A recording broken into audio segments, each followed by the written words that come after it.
Hello, everybody. Welcome to another episode of the name of the podcast I'll talk about here in just a second. Also, where the website will be for that podcast. And the usual guests are here, though. I'm Rogelio Castillo alongside me, Chris Brown, Uper, John, and joining us from Bless You Boys as part of I think the 6th year in a row you've joined us for opening. Yeah, now that I think about it, shoot, you've joined us almost every opening day. Yeah. So it's kind of a tradition. I think so, now. Yeah. Yep, Brandon, got a good run here.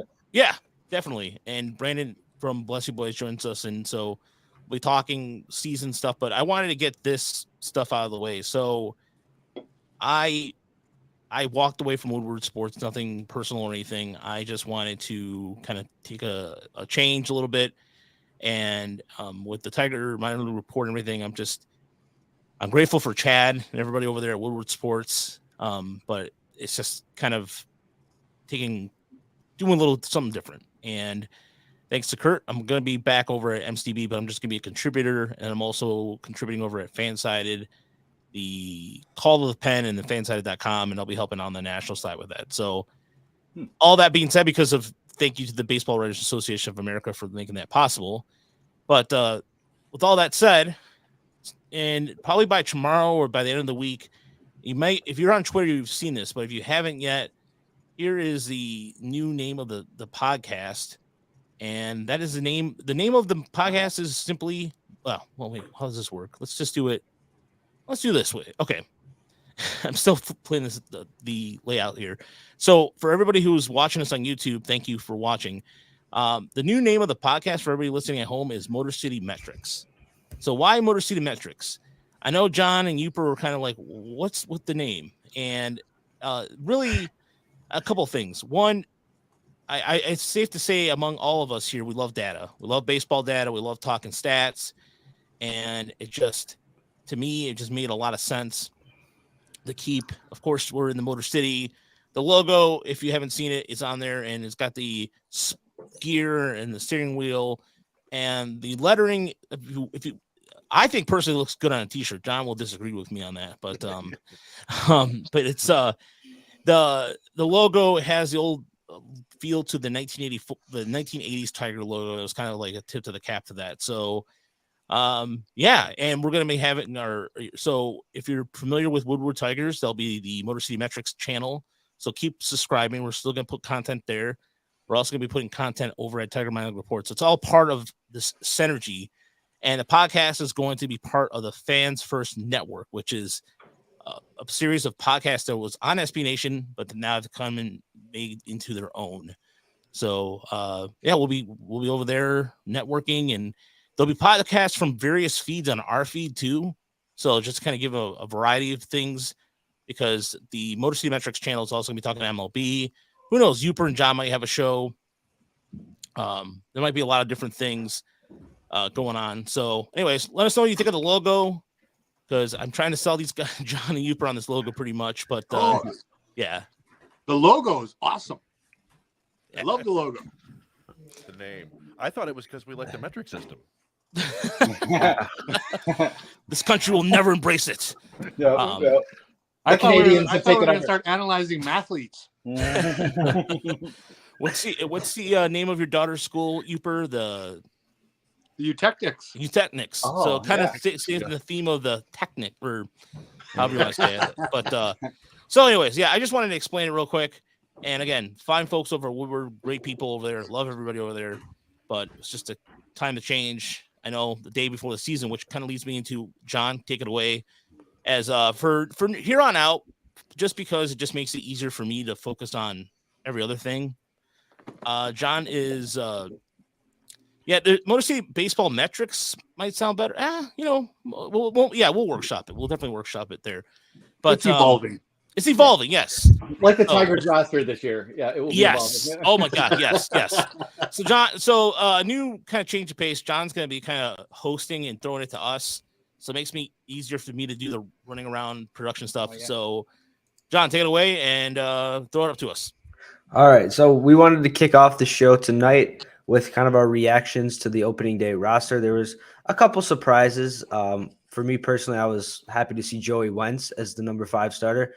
But we'll kick it off with our guest, Brandon. What was kind of your reactions to the Detroit Tigers opening day starting roster? Were you surprised? Anything out of the ordinary that you saw? The only thing, I mean, I was a little bit in the Cesar Hernandez camp a little bit the last week. And so it did kind of surprise me that they decided to punt on him. I kind of thought they might take him north as insurance for Jonathan Scope, maybe for a month or so, and kind of see how things went. So that one surprised me a little bit. The bullpen, it just kind of worked out, like I thought, mainly because Bo Brisky ended up having an injury that took him out of the running. And it was kind of between him and Garrett Hill and maybe Tyler Holton for that final spot. So like so many baseball decisions, it just came down to injuries and the sport kind of deciding for you. So I wasn't terribly surprised by how it turned out. Although if you'd asked me a week ago, I kind of thought Brisky might be in there. Thought they might do a couple different things there. Then the big decision, of course, was Baddoo and Carpenter. And you could have gone either way there. It's the way Kerry Carpenter has hit over the past 365 days. You really don't want to, send him down to the minor leagues because I don't think there's a whole lot for him to learn down there. I'm not sure there is for Akil Baddoo either, but I also like that speed on the bench and would have liked to seen Baddoo get a little bit of a look. But as I think probably you guys have all said this all off season long, it's going to be a revolving door. They're going to be trying a lot of things.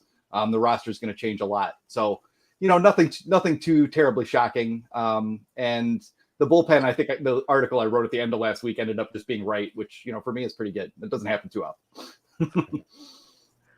Yeah. You want to touch on the new addition to the Detroit Tigers, Zach McKinstry? We haven't touched on him yet. Chris, I know you are pretty tuned into that stuff. Did you kind of want to give your thoughts on him making the opening day roster and what we could expect from him? I mean, I think it was Evan Woodbury had the best comment about that. He was talking about how the Tigers brought in like 80 infielders and gave them all sorts of play, and then in the last day of spring training, like, we'll just take this other guy who didn't do anything in spring training. We were kind of like poring over that today on the Discord about like what because Scott Harris came out and said, he was dominating minor league pitching. He controls the strike zone. And so we're like, does control the strike zone mean striking out 27, 28% of the time? But we were looking into it and like, he doesn't swing and miss a ton. He doesn't expand the zone a ton. So we're just trying to figure out exactly what Scott Harris means by controlling the strike zone. And and ultimately I think it was like, do we like Cesar Hernandez or do we like Zach McKinstry more? And they go, well, McKinstry is a better defender, can play more positions, also left-handed. He gives us more flexibility. So I think that's why they went with him. It is one of those weird things where fans seem to get more upset about the moves that are like the 25th and 26th man on the roster than anything else. And it's like this dude, he's here now. He might be gone in 6 weeks. I know people might be bummed out that Carlos Guzman was traded to get him, but I'm sure it was one of those things where they figured somebody else would grab him, so they were like, "We'll give you this solid minor league reliever, and see you later." And he might be replaced by Tyler Nevin in 2 weeks. Yeah. I don't know Exactly. And that doesn't even excite me either. I mean, no. It's one of those things where when I saw it, the reason why I was talking about this with Chris, the reason I was kind of bummed out, and it was the stats that he put up the last month and a half between West Michigan and Erie. Guzman started figuring things out. And it was one of those things that I said early on in the year that once he goes in the bullpen, I think he would be a much better because he's kind of a 2-pitch pitcher anyways. But he was starting to kind of figure out his command. And I think the Tigers don't often, it's been in recently have not been, don't trade their prospects often, but maybe Sawyer Gibson Long wasn't available to trade. I mean, I don't know. Like I think the Cubs cornered the market on 4 starters, so I thought that would be the case. No. Yeah. What about you? Well, this is that time of year where so much of the roster I don't care about unless the team has expectations. If this was a team that we thought the consensus was could push for a wild card or win 90 games, then you want to kind of milk every win off the back end of that roster. But for me, this is a 70-win team. We probably all could have gotten about 20 guys right out of 26 or maybe more than that. when we guessed the roster 3 weeks ago. So it's just really these last 3-4 spots. I was happy Carpenter made it. I really am. I think, this was such a power deficient club last year. If he can bring some power to the lineup when he's in, that's a plus. I want to see him play. I'm happy for Kreidler just because, and it's kind of a personal thing. I don't even know how good he is, but I like the guy. I've been rooting for him. I think he's definitely defensively ready to contribute. Now we're going to see if that hand injury really held him back last year offensively, because that excuse goes away. Now he's got to hit a little bit when he gets a chance. So those are the players that I was happy to see make it. Yeah, Raj, Chris, I know you guys are the minor league guys. Are you upset with them trading Guzman? Do you think this is going to work out in the end? Like, if we had to grade this trade, do you think this is going to be a trade the Tigers are going to win? I don't really think so. I mean, again, unless Scott Harris sees something that I don't see in those strikeout swings, I don't see. I don't. It's again, anybody. Will the Cubs gain and get Guzman the future closer of the Chicago? No, but I still think that to me was kind of didn't make a lot of sense. I know why, as Chris explained, for that purpose of roster mobility or movability, if you will, but I don't know. I think that any other prospect I would have been fine with. It's just Guzman to me, he came such a long way. The guy was a shortstop at Connecticut, then became a pitcher, and he just took this long journey, and the Tigers have been working with him, and they're just giving up for a guy who might not even be around in a few months. That's one thing where, the regime change, he's not a Scott Harris guy. He was last front office guy. And it's probably, it's just really low consequence overall. I mean, I don't think any of us think Guzman is going to do a whole lot. It would have been nice to see them, convert him full time to relief and try to work with that. But I mean, you probably weren't going to keep him through next year anyway if he actually got going and was halfway decent, assuming the roster comes together the way we want. So I think it just comes back to, Scott Harris right at the beginning of the offseason was like, I need left-handed bats in the infield and I need a right-handed bat in the outfield. And that's why I was kind of on the Cesar Hernandez thing, figuring they'd want a left-handed bat. They went and got a different one who's a little bit more versatile. And, goodness knows managers love versatility. If they could have a whole bunch of guys who just played every position, to a mediocre level, they'd be happier than having stars in some places. I swear to God. Yeah, and another smaller move today was Grant Witherspoon. The Tigers acquired him from the Rays. Did you guys have any thoughts for him? He's a 26-year-old outfielder.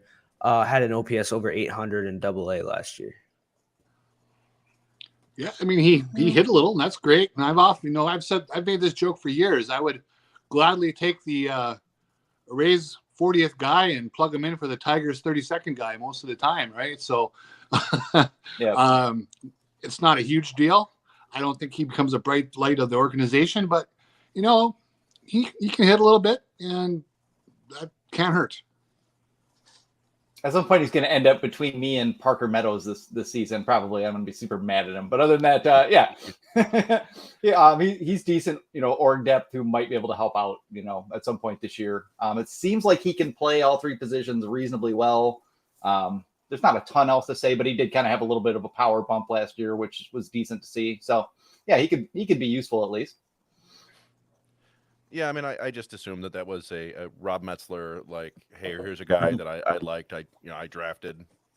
He can help us out, I think. And the Tigers going, all right, we could use some depth. And Metzler probably talked to somebody in the Rays, and they're like, yeah, we might cut loose with this guy. He's like, I'll buy him. The most noteworthy thing to me as a draft nerd is that he was taken one pick after Mason Englert in the 2018 draft. Yes. So, but yeah, it's outfield depth. We sent out a text or a tweet that Dylan Rosa was released by the club. He's one of the last remaining players in the system from the 2017 draft. And he was just an organizational outfielder, but they used him all over the place. And I mean, that's Witherspoon, I think, has more upside than that, but it's still kind of probably just depth for the system. Scott Harris loves to churn that roster, baby.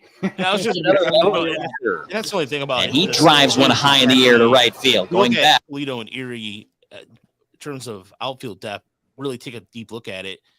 I didn't realize until today kind of how thin it is a little bit. And it just you're looking at a guy right here who could probably see him starting Toledo first day, and in terms of like Eric De La Rosa and some of these other guys who are down in AA who can't contribute. This is a guy you could at least maybe call up for emergency purposes. But outside, I mean, if you're gonna have Malloy in the outfield in Toledo, and you're gonna either get or give him reps at third, what response you can? I don't know what they're gonna do exactly. So this makes sense in the sense that they don't really look at some of the guys who are internal, like the Brian Packers of the world, and go, well, they're just they're not gonna pack the punch, if you will. So this guy at least has some upside. And I watched an interview with him when he was on Locked On Rays. Seems like a really good, humble kid, working his ass off to get where he needed to go. And so, I'm fine with it. Just like I said, until it makes sense now. You think about what type of outfielders are ready to come up and contribute. Yeah, for once we have way more infielders kind of into the upper minors who are usable to good than outfielders. It's kind of Parker Meadows, and then a big fall off to De La Rosa, Daniel Cabrera, and guys like that. So yeah, there's room for them, that's for sure. Yeah. You know, the one other thing about the roster is that I believe there's still one too many men on the 40-man, or at least what's been projected. So there's still going to be one more move, unless something's happened in the last couple hours that I missed, because they DFA'd in Ronnie Garcia, and he cleared waivers. So that got him to 39, but then they're going to add Wingeter and Chasen Shreve, which gets them to 41. So we don't know if it's both. Brisky's gonna hit the IL. Yeah, but is it the 60 day? Is it 60? Yeah, we don't know. Upper arm discomfort. We're getting some new terms. I don't know if that means shoulder, or if that's a rash. I have no idea. Bicep, tricep, shoulder. It could be anything. Tiger balm on that? I don't know. That definitely has the NHL vagueness to it. Yeah. That's what, like, the weird thing that I was talking about earlier is, like, that's incredibly vague. But then for some reason in the last couple of years, they've gotten remarkably specific about back injuries. Like, lower right lumbar spinal cord. Like, what? Yeah, he's got an L4 strain on the left side. Yeah. It's just be back pain. But I don't know. So it maybe Brisky goes to 60 day. Maybe they already DFA'd somebody. They're just waiting to see if he clears waivers. I don't know what's going on there. So yeah, maybe we'll find out tomorrow. Yeah. It has to be by noon, I think, tomorrow. Yeah, by noon tomorrow. Yeah. Okay, but it's got to be Zach Short, doesn't it? If it's not Brisky. I mean, how does this man stay on the 40 all these years when they won't use him? He's a good golfer. That's why. He is. He's a lovely man too. He's great on a podcast. Yep. Yeah, but his skill set is kind of triplicate with McKinstry, Kreidler, and Maton now, and they're all do it arguably better. So yeah, you'd think so, but who knows? I mean, I don't know. Yeah, but it's one of those mysteries about rosters that you just wonder about with the team. Yeah, does somebody just a big fan? What is it exactly? But ultimately, another kind of inconsequential thing. Yeah, but if we want to move on to our awards and predictions, if you guys want to play along in the chat, I think the best way to probably do this is to have each of us go individual, just give like our division winners, our award predictions, and kind of our World Series picks. So I'm surprised. I thought you wanted to go maybe the over and under first. Maybe. Oh, do you want to save Tigers for last or do that? Let's save that for last, because I think the over unders were. By the way, genius job here by Chris, who brought it up in Discord. Some of the over unders, and I'm going to post those here in a second of how those ended up. So, let's do that first. Okay. So you kind of want to start with your like division winners, your award predictions, and who you got in the World Series this year? Sure. For the American League, I went with the Astros. In their division, I don't think anybody's really going to seriously challenge them. I did go a little bit against the grain elsewhere in the East. I'm a big Rays guy. I love that organization. I've been following them for a long time, really close. I think they had some injuries last year. Hopefully they will turn it around, and I think they can win that division. And then I have the Twins taking the Central. People want the Guardians, picking them. The Twins sometimes just rise up and have that kind of crazy year, and I think why not this year? National League division winners, I have the Braves, the Cards, and the Dodgers. Nothing too shocking there. Wild cards, Guardians, Blue Jays, Mariners. And then wild card in the NL, Mets, Padres, Brewers, pretty standard with those three as well. I don't think anybody's really going to be too surprised by those teams. World Series, Rays over Braves.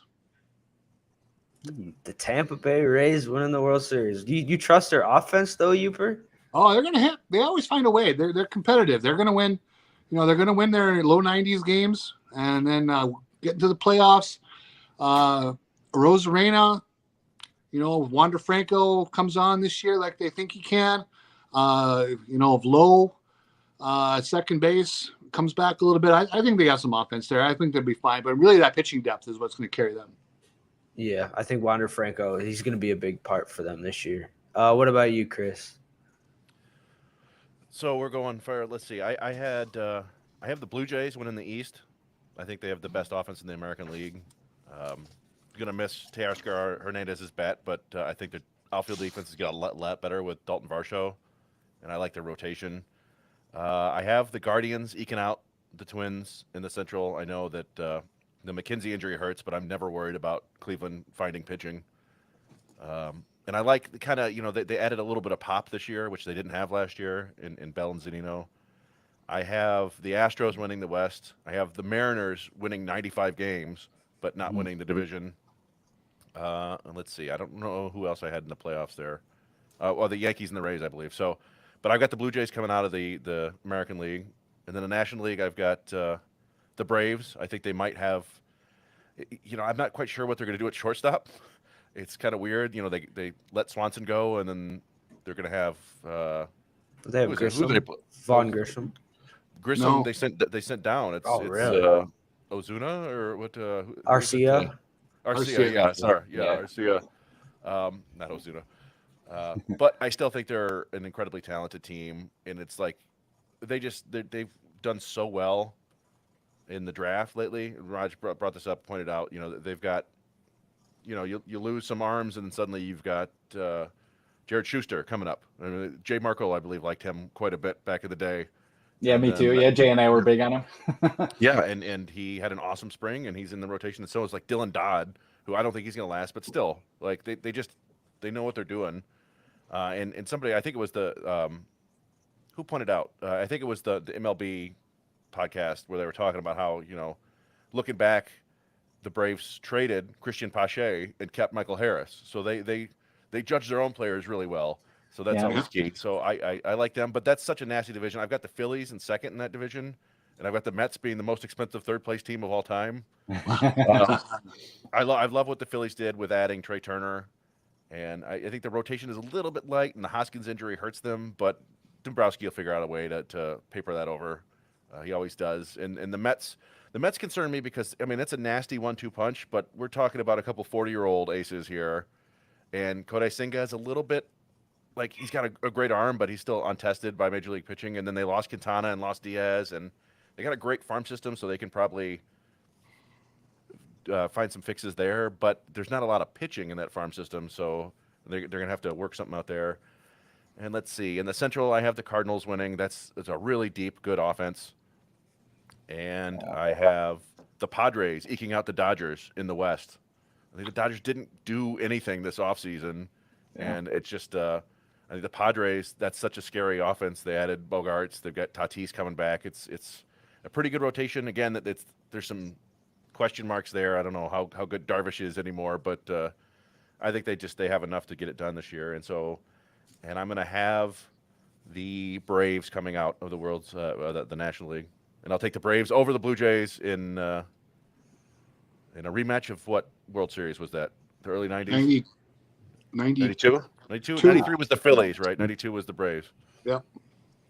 Let's do it. So who'd you have in the AL West, by the way? I had the Astros winning the AL West and the Mariners coming out of there as well, but not winning the division. My surprise team in the AL West was the Rangers. You trust that offense? They've got the world's most volatile pitching rotation too, but I'm just rolling the dice and that they're all going to be okay for a little bit.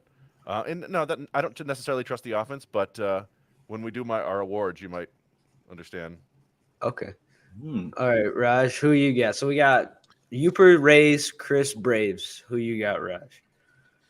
All right. Well, I thought about this for a little bit this afternoon when I went to go do my daily walk, and to me, I think some of the things about like the predictions about Baltimore, this team is going to digress and everything. So I was thinking about the AL East, because the AL East to me is a juggernaut. And that being said, I think Toronto has a wealth of pitching too. Some really guys in their AA system, I think. So the Jays are going to get it done. They got Nate Pearson finally healthy too.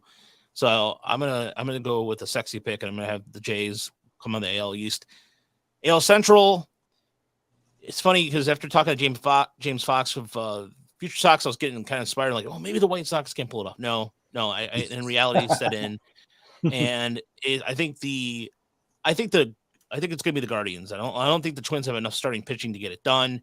The Twins' depth too, if they have a couple injuries, they're kind of hosed. So I think that's the case there. And in the West, until you can prove me otherwise, the Astros are so deep, it's ridiculous. And then they signed Jose Abreu, which was a big signing for them. I like that signing a lot. That gives them a veteran bat. And then you have the 2 wild cards. So I'm going to go with, I think the Yankees are going to get the other 1 wild card, and the other I think is going to go courtesy of the Mariners. So for the AL East, yeah, that's a juggernaut. But the Braves are just a classic division. Philly's. I don't know. I was thinking about Philly too, but then the Ryan Hoskins injury happened, and that kind of hurts them a lot. So that disables them a little bit. And the Central, the Cardinals. The Cardinals are just an embarrassment of riches. I mean, you have Mason Wynn. Yeah, Mason Wynn. Okay, so I was right. Mason Wynn throwing 100 miles an hour at short. You know, if you wanted to convert him back, he said even too, and during the interview, he's like, "I'll pitch again if I need to." Yeah, so, he's cranking like 435, 440 foot dongs now, which I did not project coming out of the draft. I liked him, but I didn't project that. So. And hi everybody who's listening to us too, by the way, Connor and Stan in the chat. Yeah, to me, it just makes a lot of sense that the Braves are just going to, the Cardinals rather. The Cardinals are going to continue to they'll pick up a pitcher, they'll make some sort of smart trade or some trade that the Cardinal fans will hate and go, "Why did you do that?" And then it'll come back and benefit them. And then the West, that's going to be, I think the Diamondbacks are going to surprise some people, but I don't think the Diamondbacks are going to win the division. I think that's going to be the Padres. I think the Dodgers are going to take a small step back. I think they're still going to be competitive, but their target's getting bigger and bigger, and they're getting older and older to a certain extent. Now, if they get some production from Miguel Vargas and some of the other guys that are coming up, great. But I think the Padres are armed to the gills for a reason. My wild card, this was going to surprise some people, but my wild card will be more likely the Mets, and I think the Mets and Dodgers. I was almost debating back and forth between the Diamondbacks. I think the Diamondbacks are going to be an improvement, but not playoff eligible. And then for the World Series, I'm going to go. You know, I'm going to go a little bit against the grain here. I think it's going to be. It's going to be the Jays in the World Series, and out west, it's going to be the Jays and Cardinals. I just, because like the Braves there's always the thing with the Braves is that they'll do really good. They're always a preseason darling. They'll win the division, and then in playoffs, sometimes they just, yeah. And when they won the World Series, a few years back, no one expected. I don't think anybody expected that. No, they didn't have Acuna either. Yeah, but then, the Braves, when they're heavily favored like this, tend to choke. So I'm just going to go with that kind of history, like that weird voodoo history. And, but who wins the World Series? The Jays. The Jays. Okay. All right, Brandon, what do you got? Let's say we're still in the process of doing this for tomorrow, so I'm just going to go quick. I've got the Blue Jays as well. I just think that's the most complete team in the East right now. I think the Orioles are going to be interesting. And between them and the Yankees having some pitching problems and the Rays being pesky as usual, those teams might kind of duke it out and neutralize each other a little bit. In the Central, I'm going to go Twins this time. I still think it's pretty close between the White Sox, the Twins, and the Guardians. But the Twins brought back Correa. They got Pablo Lopez, who I thought looked really pretty darn good in the WBC, who I hadn't really paid a lot of attention to. Joe Ryan probably has some sick new pitch we're gonna hear about that all the metrics dudes will go crazy about. I'm gonna give them the nod this time, even though I look at the White Sox and still see the potential for them to do something crazy. But I'll go Twins for now, even though I might pick Dylan Cease to win the Cy Young. And then we'll go out west. And I'm gonna say Mariners this time. And I'm honestly just being contrary because everyone's gonna pick the Astros, and I understand that. But Jose Altuve's out for 2 months. He's the heart and soul of that team. They don't quite have as much pitching depth as they had, say, 2 years ago. They're still nasty up front, though. So nasty. So they're going to be in it, but I think those two teams are going to stand out pretty well. And I am just kind of in Mariners camp this year. I feel like if there's a time the Mariners are going to do it, I feel like it's probably this year. And you can expect their front office to just, pretty much go for broke and add whatever talent they need to along the way. Whereas the Astros, will make a few adjustments and smart moves along the way, but probably won't go as crazy as Jerry will. So yeah, I'll take those guys. And then let's start in the East. NL East is going to be very wild. It could definitely be the Braves. It could certainly be the Mets, but I'm going to stick with the Phillies, even with Rhys Hoskins going down. I really like the Trey Turner addition. I think, and I kind of feel the same way. Like Dave Dombrowski is maybe more willing and more equipped to go nuts and do what he needs to over the course of the season. Steve Cohen obviously could as well, but yeah, I have similar concerns about what happens after JV and Max. Like you assume you're going to get 180, 200 innings of dominant, near Cy Young caliber pitching out of those two. But beyond that, I don't really like what they've got. And then the Braves, are just such a wild card. I feel like if Ronald Acuna Jr. comes back and has like the year you would have expected him to have the past couple years before the knee injury and everything, he could turn that thing around really fast and have them right back on top. They do have a lot of good pitching, and as Chris was talking about earlier, they do seem to make really smart decisions about who's right on the cusp. They didn't replace Dansby Swanson. I think there's a similar problem with the Dodgers, where the Dodgers, didn't do anything when they lost Trey Turner. Now they've lost Gavin Lux for the whole season. They kind of ran out of time to really, seriously kind of address certain issues. So yeah, I'm going to take the Padres out in the West for that very reason. Although I would agree that the Diamondbacks are going to be more interesting. So yep, I'm taking the Phillies and I'm going to take the Padres, and then in the Central, I'm going to take the Cardinals because I really do think that Cardinals team looks really nasty with the prospects coming up, the pitching staff, and then you've got Goldschmidt and Arenado anchoring the whole thing. I don't really see anyone else in the Central that really looks that qualified to challenge them. The Cubs or the Brewers might pop up a little bit. Maybe O'Neal Cruz hits 65, 70 home runs this year, and the Pirates are more interesting or something. I don't know. But I'll take those, and then in the World Series, I'll go Mariners just because I want it to be so. I want the Mariners to win. I just do. You want to wish it into existence. No, and the reason why you were talking about Joe Ryan, by the way, I had to pull up the video because I've seen that splitter slider he's been working on in spring training, and it's a beast. So It's just hard to tell how it's going to play. I always feel that way about a splitter until I see it, especially since Casey Mize. We're all traumatized now until you see it in the show. But yeah, it did look pretty sick. And after watching all those Japanese pitchers just deal hellacious splitters of all sorts all through the WBC, I've been in more of a connoisseur mode. And yeah, Joe Ryan I already liked, and he should be pretty tough with that pitch added. Yeah. Let's Kevin Garnett set one side. Anything is possible. Anything is possible once. Yeah. Okay, let me get mine. I'll try to be quick. So I have the Yankees winning the East, even though I'm a little weary about their offense, but I also don't really trust the Rays offense that much. And I did see a comment from Cameron. I think the Blue Jays are overrated. I think their offense is overrated. I think outside of Vlad and Bo Bichette, I don't really know how much I trust the other hitters on that roster. Like Darton Varsho, he had a solid season in Arizona.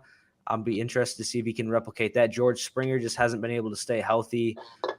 Matt Chapman has been really up and down as well. So I'm going to have the Yankees win the East, but I do have the Rays and Blue Jays both as wild cards.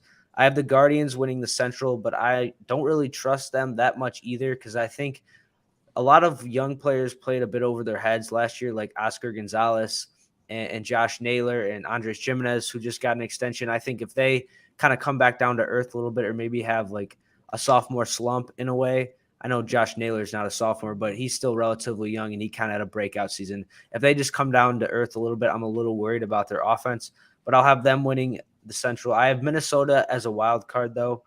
Astros, I have them edging out the Mariners. I don't really trust the Mariners offense that much. I think outside of Julio Rodriguez, Teoscar Hernandez is fine. Eugenio Suarez is fine, but I don't think they have the same offense, to the level of the Astros, obviously.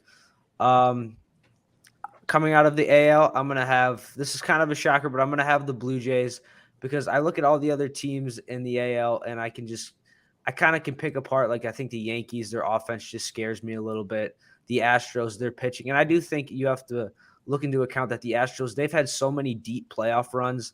Like if you look at the NBA with the Warriors, they had all those years where they were going to the finals and it eventually caught up to them and they kind of burned out. I think we could potentially see that with the Astros, with them making these deep playoff runs every single year. I think eventually you're going to see them get a bit worn down, and we've already seen that with Altuve getting injured.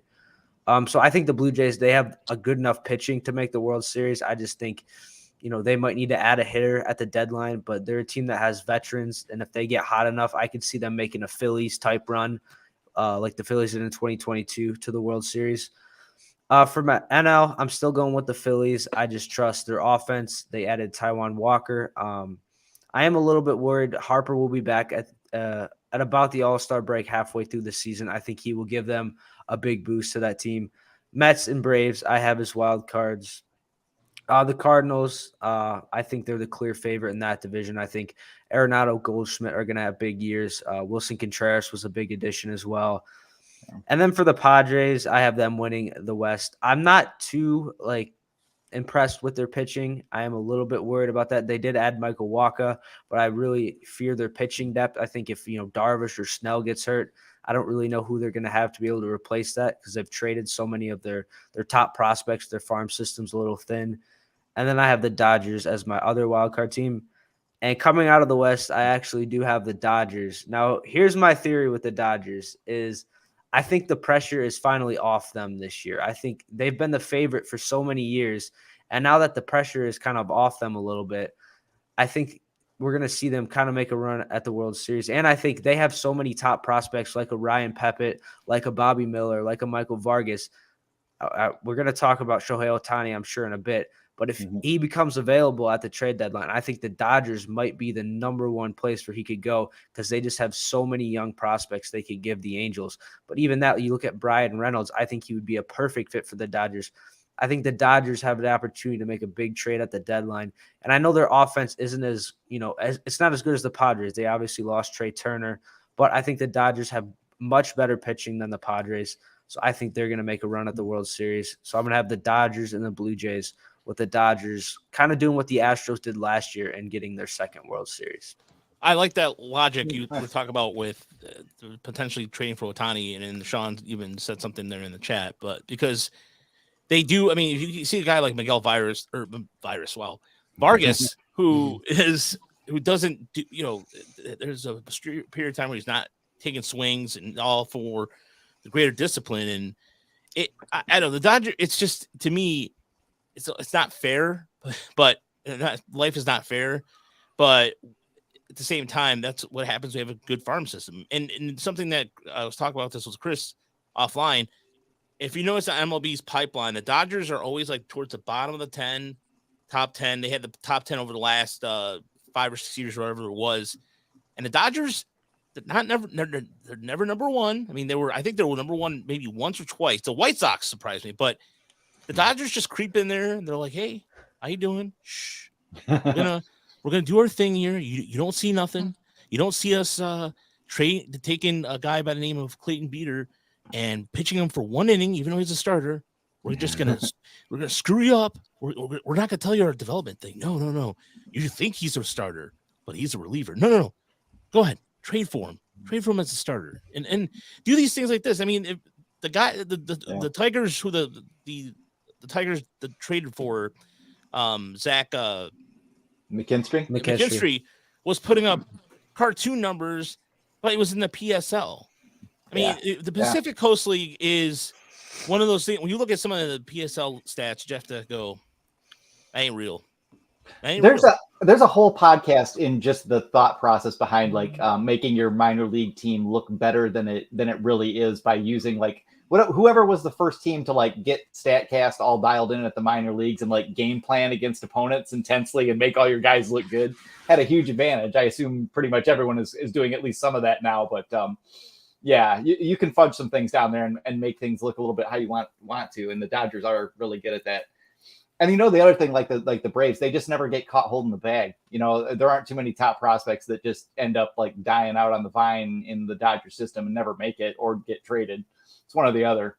So yeah, they're just endlessly smart about it. They've got all the resources in the world, and it's hard to compete with. Yeah. Sure. The one thing I noticed though is all 5 of us, none of us had the Angels making the playoffs, and I think that. If they're not in the playoff race, don't they have to trade Ohtani at that point? What a nightmare. How awful that would have to be to have to do that. But yeah, they really do. Unless they, if they haven't gotten him to sign by now, I have to think he's leaving. It's the curse of Artie. He gave a lot of quotes, after the WBC about wanting to win and wanting to be in this kind of environment, and this is what he wanted all the time now. And it's like, they can't provide that. Yeah. Hint, Artie. Hint. Frankly, the Yankees can't necessarily provide that either, in my opinion. But we're gonna say, Chris, I like, obviously I love Trout, I love Ohtani, I like Sandoval, he was awesome in the WBC. I like Reed Detmers, I like healthy Anthony Rendon. I just don't think there's enough else there. And yeah, it's the curse of Artie. They're not going to win while he's there. I mean, we saw today that they're not going to have a radio team on the road, right? One of 2 teams. Really? Yeah. He said it doesn't justify the cost. What doesn't justify the cost? That's the stupidest thing ever. What? Yep. That's true. What a cheap ass, man. I hate the Angels. Every year I drink the Angels Kool-Aid. This year, no, they're winning 70 games. I'm done believing in the Angels. No, I bury him every year comfortably and never think about him. Imagine, imagine being an Angel farmhand too. Like your food is essentially, you get better served the food at Burger King than you do probably in an Angel system because the way they've treated their minor leaguers in the past. But not a radio team, man. Well, weren't the Angels one of the 5 teams during the lockout that, along with the Tigers and the Diamondbacks, I think, that were opposed to raising the salary cap or something like that? Not the salary cap, the luxury cap, the luxury tax, luxury tax ceiling threshold. Yeah, well, yeah, and then they just had all those, all those episodes. I mean, they had the overdose. They were also the center of like the Pine Tart scandal. Strangely enough, I mean, it just always seems like there's just some kind of low rent, messed up situation going on over there a lot of the time. Yeah, since Gene Autry passed away, the Angels have never been the same, and I can't root for him the same way because, at least that guy was a cowboy. He cared about the team. He put, he did everything he could to make the team better. But I don't know what the hell Artie Moreno's doing. Whatever.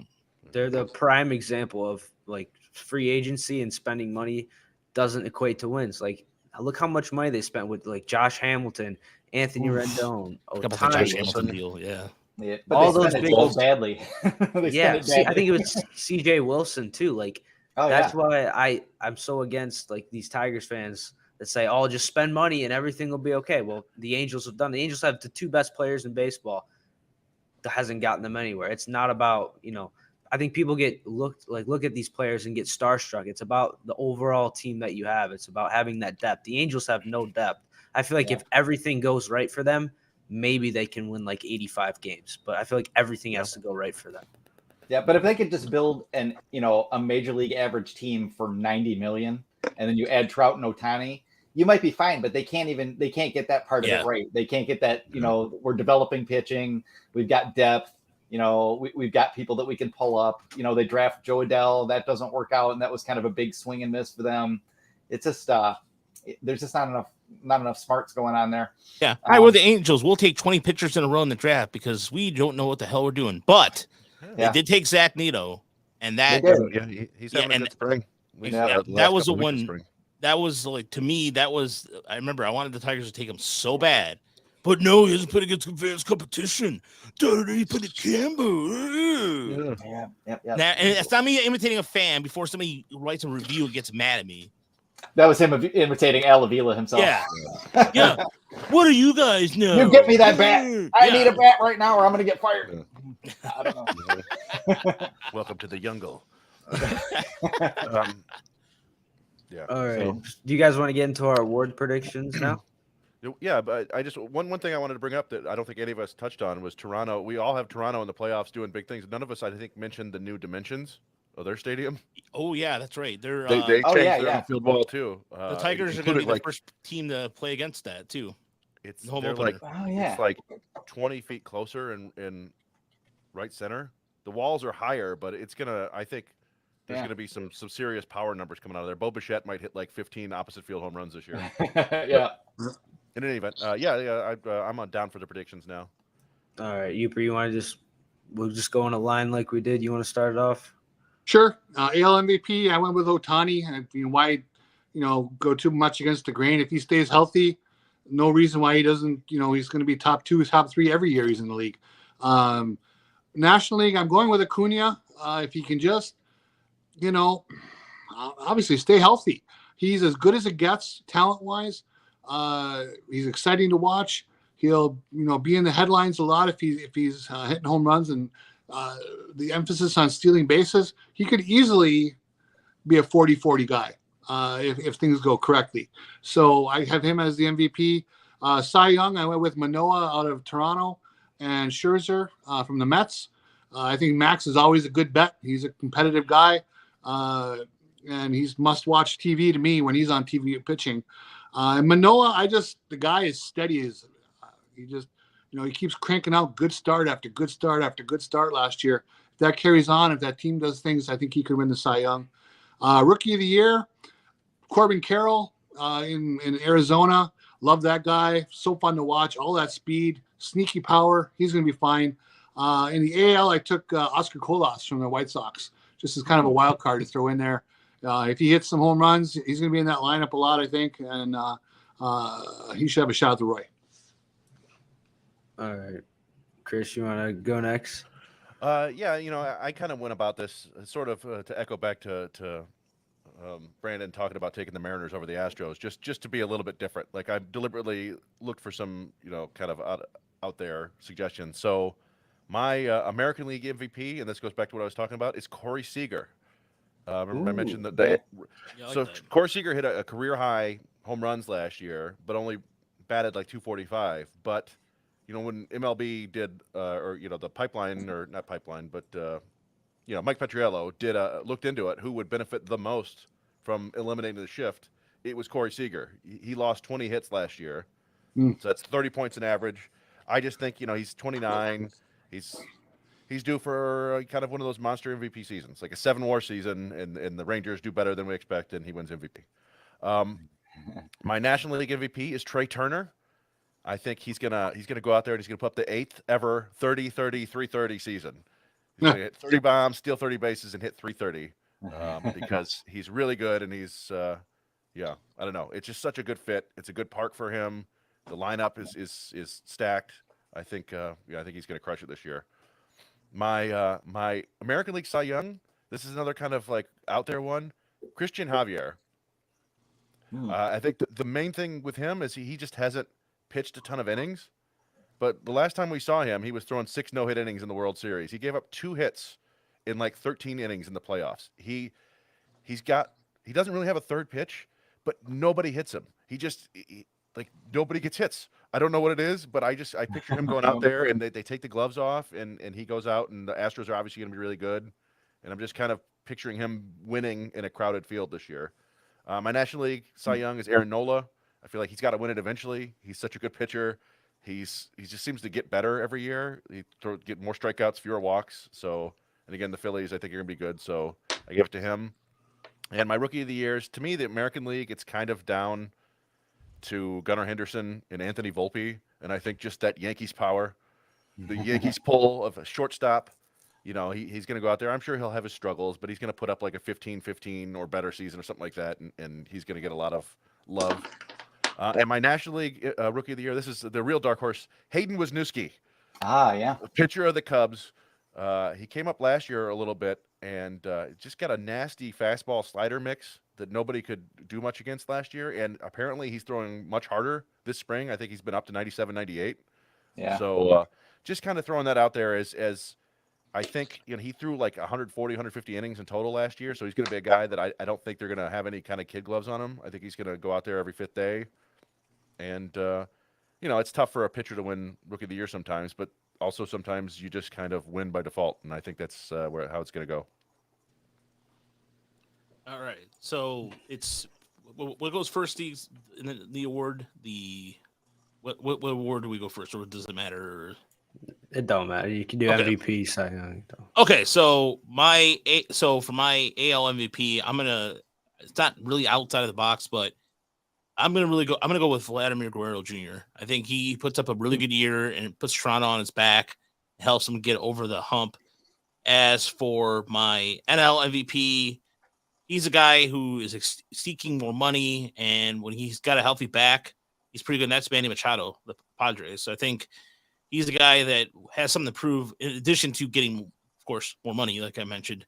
So guys like that are in that kind of contract year tend to jump out of their skin a little bit. And last year, even when he was healthy, the Padres were a much better team to watch. And I really think that he is a straw that stirs the drink. By the way, if you haven't had a chance to watch that Reggie Jackson documentary on Amazon, really good. Just came out. So, Oh, nice. yeah, so that's kind of why I stirred that there. So then from what are we doing now? We're AL Cy Young. Cy Young. Okay, so Cy Young. I went back and forth about this because I was trying to think of like Chris, similar to Chris, and just try to think of like somebody outside of the box a little bit. And I like Alex Mohan of the Jays, but I'm gonna, you know what? I'm gonna have to say it's gonna be somebody along the lines of somebody like, I don't even think it's gonna be Jacob deGrom, or I know some of the contenders, but Garrett Cole. And the reason why I say Garrett Cole is because the Yankees rotation's so bad right now that he's going to shine, and then by default that New York deal and the New York lights are going to implicate. I'm sorry, Sean. He was opting out there was an opt out year he was in there, so my bad about Machado. But yeah, he's going to play a lot more. He's still going to play motivated regardless. I mean, at any rate. As for my NL MVP, my NL Cy Young. It's hard to repeat, so I don't think it's Alcantara's going to do it. I'm going to have to say somebody. Some of the guys on the list don't seem right, but or seem like the typical ones. But I'm going to go Spencer Strider for the Braves. Mm-hmm. I think he's going to win it. I think the Braves are going to have some big starter pitcher come out and go do some things. Rookie of the Year wise, this is where I differ. I think it's going to be Gunnar Henderson from Baltimore. The guy's just a beast, and I think he's just going to be one of those guys that will make Baltimore more exciting. I wish the Tigers had another player like that. And Rookie of the Year for an NL, Miguel Vargas.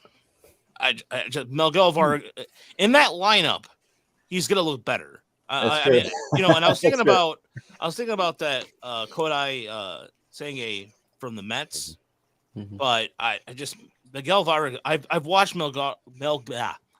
Miguel Vargas since he was in the Great Lakes Loons. So this is kind of like seeing a guy. I know somebody said Dustin May for NL Cy Young. That's a good pick too, but I don't know Vargas. I just don't know. To me, that there's something about that guy. I mean, it's just the power for his size. So yeah. All right, Brandon, what do you got?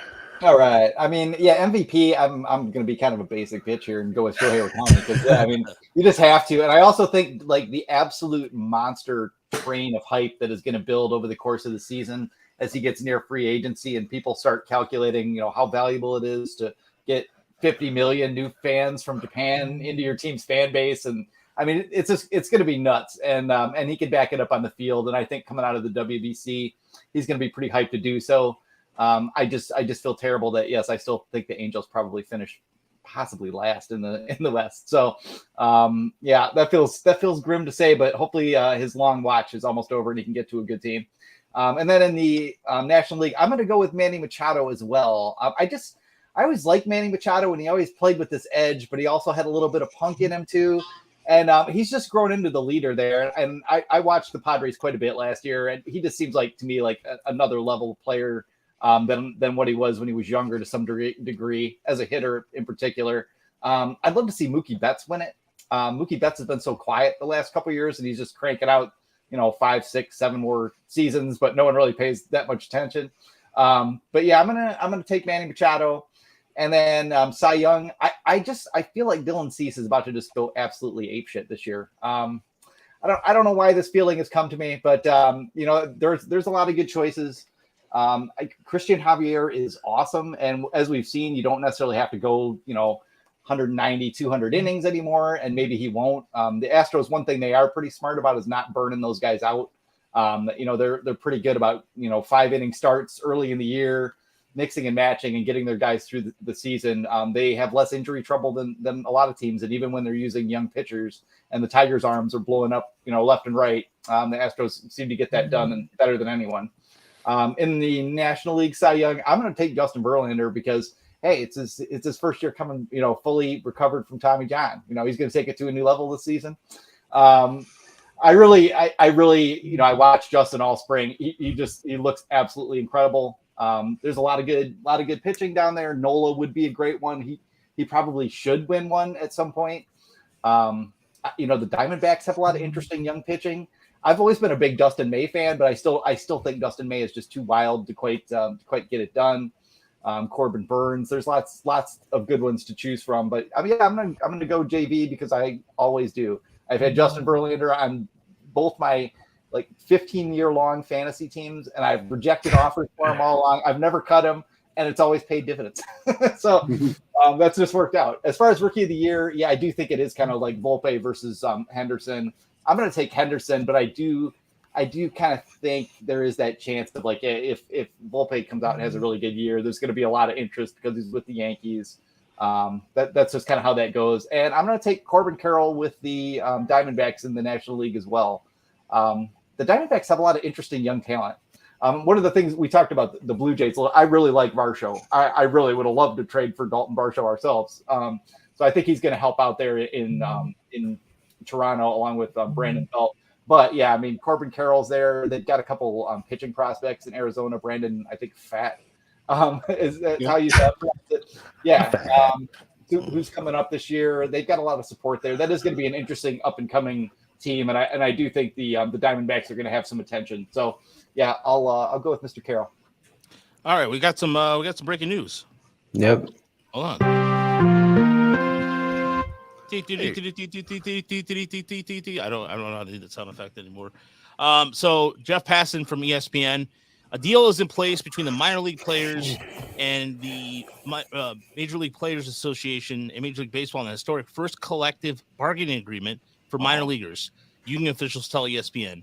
Deals for 5 years and includes at least 2 times pay at all levels of the minors. Oh, that is interesting. Well, and the minor leaguers won Thank you. By the way, I just want to give props to Alex who sent in the chat. So thank you, Alex. Yeah, the minor leaguers won that lawsuit for back pay earlier today. So that's kind of interesting that all just happened so fast all of a sudden. But yeah, I mean, 2 times pay isn't necessarily much money still, but better, right? It's better. It's better than better. It's better than what, $7.25 an hour, and presumably a 5-year deal that they're probably going to get small incremental upgrades every year, hopefully, and that's good. It's good news for the minor leaguers. Hopefully, they don't all have to have second jobs now. Yep. Focus on baseball, and you can eat. You can eat good. You don't have to, try to take the buns off of McDonald's quarter pounders or whatever you've been doing. Okay. Let me just shout out mine real quick. So for AL MVP, I have Yordan Alvarez. I think Ohtani is the easy pick, but I just think I don't know if he's going to be on the Angels when the season's over. I think if there's a possibility he gets traded to the NL, I don't really know if he can win the AL MVP or even if he gets traded to another AL team. I don't really ever remember like an MVP getting traded in season. You guys? Cy Young happened once, right? Rick Sutcliffe, but I don't think it's happened with an MVP. Yeah, it's pretty rare if it has. Yeah. Yeah, I don't know why that is. Maybe it's just the voters or something, but One time the Twins got Shannon Stewart from the Blue Jays, and didn't he get votes for Yeah, MVP? yeah, I remember that. I mean, he was in the running. He didn't get it, but Yeah. you know, that's as close as I can remember. Well, Yeah, I remember- assume it doesn't happen because, you know, typically you wouldn't be getting traded if your team was doing good, and that's kind of the problem.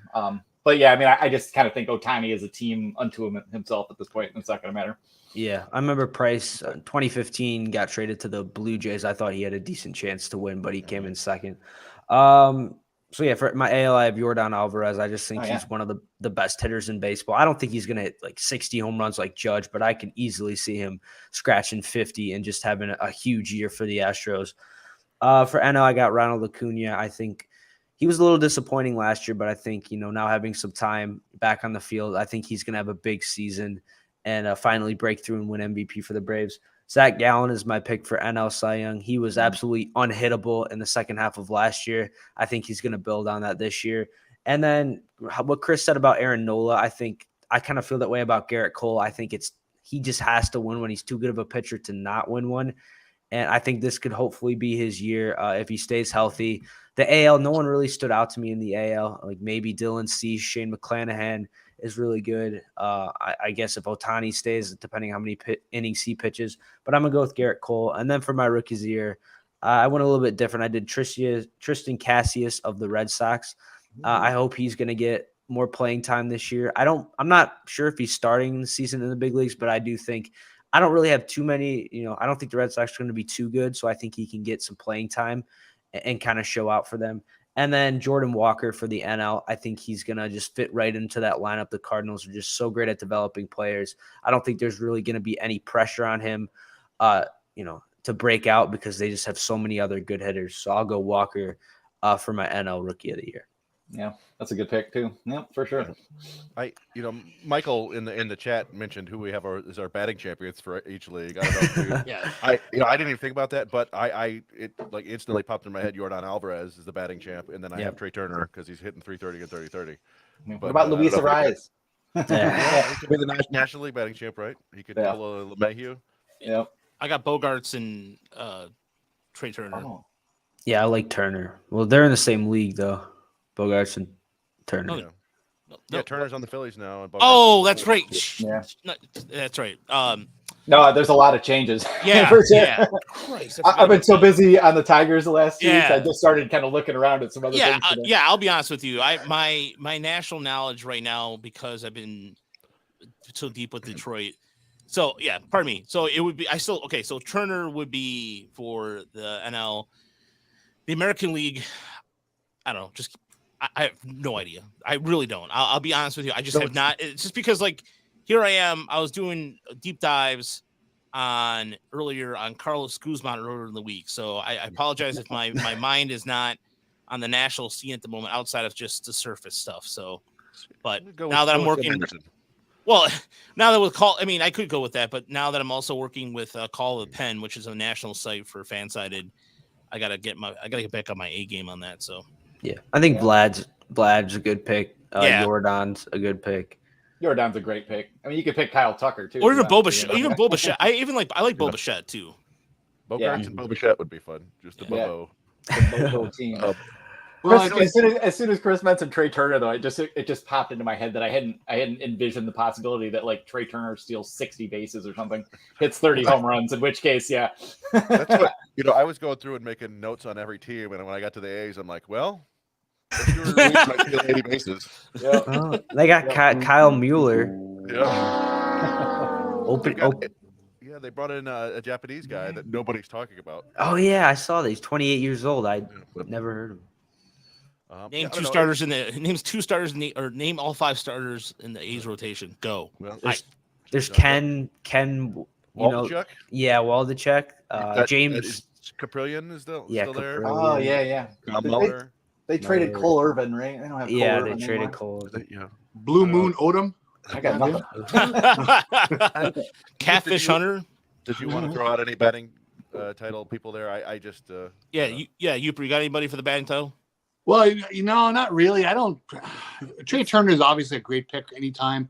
I'll go with Turner and Alvarez, but I think Chris's point earlier about another player, check out all the lefties last year. who might benefit from the shift going away, and you could probably find a batting crown favorite right there who's going to get a bump. Jeff I just- McNeil. There you go. Yeah, and he won it last year, didn't he? Even without, Yeah. No, there's few things that seem, and maybe this is just because I've gotten nerdier and nerdier about baseball over the years, but I don't even think about the batting title anymore. Yeah. Yeah. Yeah. And same with like hitting streaks. I feel like when I was younger, Oh, that's yeah. like two of the main things I cared about. Like, oh man, a 30-game hitting streak, this is crazy. And now it's like, well, yeah, okay, that's not gonna happen. But Billy Chapel. Yeah, Yeah, it's a little sad, but yeah, I don't think much about the batting title either, unfortunately. Yeah. I Yeah, want, maybe you know it'll what be I Tim want to see? Anderson. Maybe Tim Anderson. I just want a 40-40 guy. That to me is one of the coolest accomplishments out there. 40 home One this year. runs, 40 stolen bases. To me, that's if he's healthy, it's Acuna. He does that. Yeah. You could. The Tatis is back, right? Yeah, he's gonna Yeah. miss a little bit of time to start, I think. By the way, props to Sergio for the Mudcat Grant reference. Oh man! All right, what do we got? Okay, so now it's for the over/unders. Yep, Tigers time. All right, so it's All right. time for, and this is thanks to Chris who brought this up earlier, and we're just gonna take this. So it's gonna be up on our screen right here. The over/unders for the Tigers this year, and we set them at throughout various categories for players. So Riley Green home runs 14.5. We'll start with there. So go ahead. Well, let me just say that we got like 13 people to give theirs in Discord, and everybody went Yeah. over on Riley Green. So I feel like I put that number a little bit too low. Yeah, over. I feel like Yeah. we can. Yeah. Over. Yeah. Yeah. I like the thumbs up. Yeah. If anybody wants to do these and hop in the Discord or put them in the chat here, I'll add them to the spreadsheet and we can. Yeah, come we have back a to spread. it. Yeah, Chris has a spreadsheet going. So if you want to put yours in the chat on YouTube, we'll take record of it. So I know Sean's been pretty active in the chat this evening. Same thing with Connor and Tom. So if you guys want to put that in there, by all means, we'll take record of that. So Riley Green over. Everybody over 14 and a half. Everybody over, yeah. Okay. Still got a little bit of a ground ball problem, but I don't think it's going to be that big of a problem. Yeah. Yeah, if he gets 145 games in, unlike last year, and Yeah. a little bit of maturation, he's going to lower fences. He's going to get 17, 18. So this one I really like, Chris. The Javi Baez strikeout rate 27. So Uper, where are you staying with that? Over. Over. Okay. The man's never seen a slider he didn't love to swing at. All right. Chris. I went under because despite him swinging at everything last year, he had like the lowest strikeout rate of his career at 24.9%. So I feel like he might be able to hang close to that, barely. Okay. Brandon. And yeah, I'm going to say over because I think they're going to tell him, okay, that was nice that you cut down on the strikeouts a little bit. We need those 25 bombs, kid. that's what we need. Be yourself, go out there, take some hacks, and just try to keep a little bit of that 2-strike approach you showed last year, and we'll live with the rest. Yeah. What was it last year? Do you guys know off the top of your head? 24.9%. Yeah. I don't see it being higher. I'll go under. By the way, just real quick with the breaking news earlier. So somebody put in the Discord from Evan Grelich on Twitter, the minimal annual salaries for minor leaguers per union officials. So complex league rookie ball increases from 19,800 up from 4,800 from before. Yep. So wow. So now they can put cheese in their Whopper now.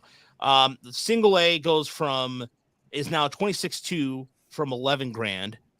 High A goes from 11 grand to 27.3. Double A goes from 13.8 to 30,250, and Triple A goes from 17.5 to 35.8. Yeah, you're Better, going but that from really does tell you how bad it was. Yeah. You're going Yeah. from poverty wages to like scrimping and saving wages. Yeah. Yeah. Yeah. But At least it's. They Go still have to pay for housing, right? The teams. I think the teams are, yeah. Yeah. So that helps. So Yeah. they'll be at least they're not making as much as you would as a teenager at an ice cream parlor. So there you go. Yeah, and there's Just more. Obviously, there's more support. They're eating, with the club a lot more often. They have kind of slowly and incrementally made some changes that are positive.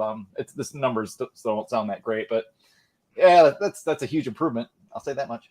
That's good.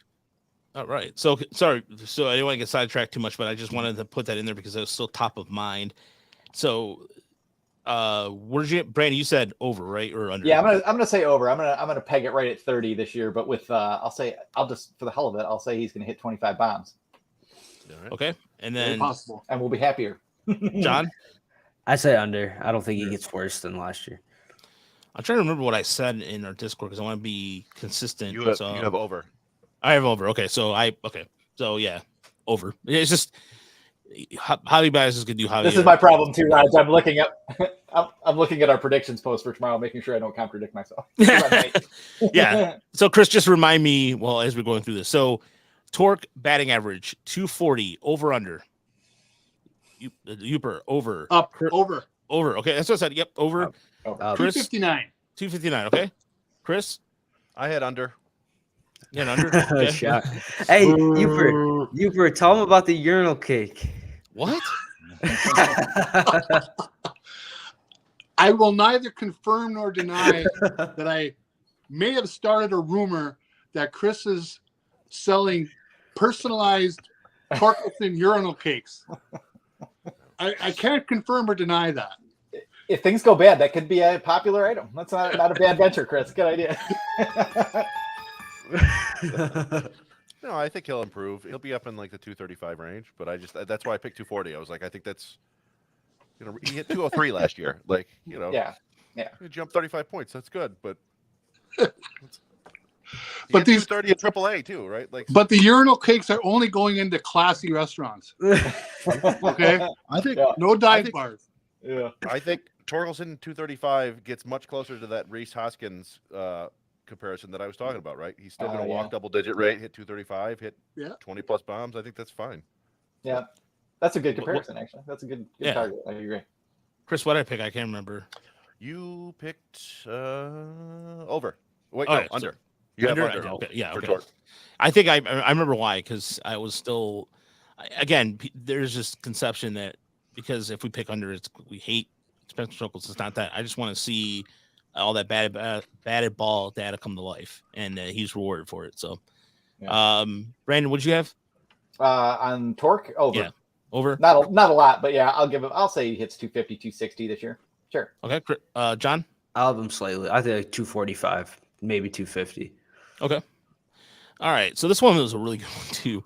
Austin Meadows RBIs at 65.5. Uper. I have under. Under. Until he proves the power's back, that's where's he going to drive in runs. Also, who's on base in front of him? How often are they there? So I'll say under. Chris, I have under. what I have over, right? You have over. Yep. Yeah. I'm confident about Austin Meadows. I think he's gonna. I have some confidence in that.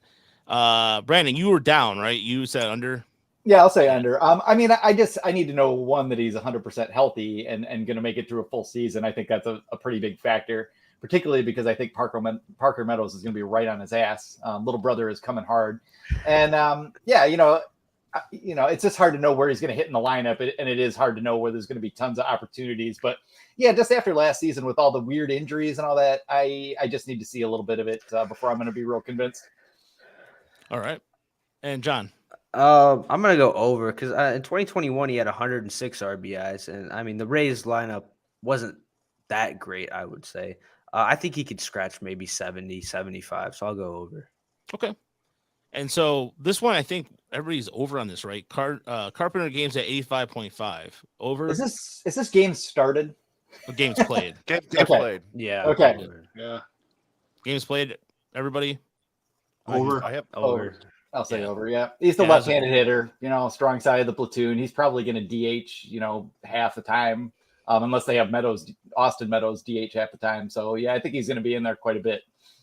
If you're going to play, if they're going to keep him up here and not keep him at Toledo working on his defense and trying to sharpen that up, like get the damn bat in the lineup. Then let it rock and see what he does.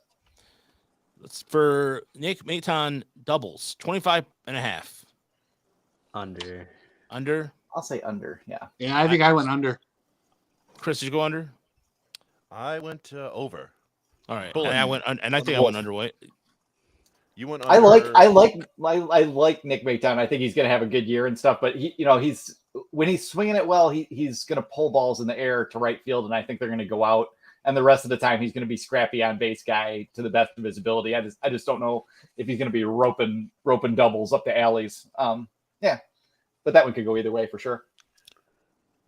I went under, you said? You went under. Yep. Okay. All right. So then next up is Matt Verling triples at 4.5. Keep in mind the fences do play a factor with this one. Uper. I think I went under, but I'm waffling on that one. I mean, I'll stick with under. I mean, triples, it's one of the hardest things to do. Chris.